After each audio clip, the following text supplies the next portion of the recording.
එතුණාට දැන් වර්ඩ් ඇතිනේ සර් එකෙන් හරි හොයලා බලන්න තිබ්බනේ ඒකනේ මං කියන්නේ.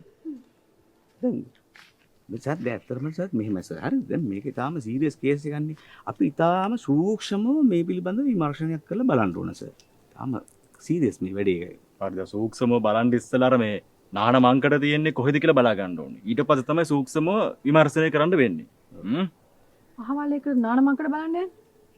දැන් සර් ආවේ පරීක්ෂණ කරන්නද නැත්නම් නාන්නද? නාන්න කියන්නේ මන්ත්‍රීතුමා ඔක්කොටම කලින් නාගනනේ. නාගන නෙවෙයි ඇදගෙන නාගන. මොකද ඒ කතාව?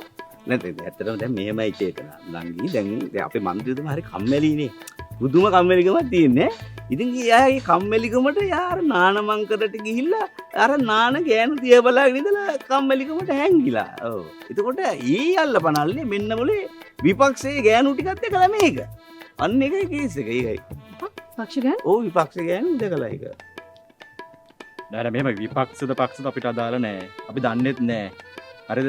කොහොම හරි එතන නාපු ගෑනුන්ගේ මිනිස්සු ටික තමයි මන්ත්‍රීතුමාට ගහලා තියෙන්නේ. අනේ මොන නවනින් කියනවද? අනේ ඔෆිසර් එළියට ගිහලා මේ ගැන කට කෙලෙබින්ක් නම් කරන්න එපා. නෑ බඩම් කෙලබිදක් කියලාට දෙයක් නෑ. මොකද මේ හැමෝම දැනගෙන ඉවරයි. මාත් දැනගත්ත Facebook එකකින්. ඔව්. අනේ මගේ පපුව.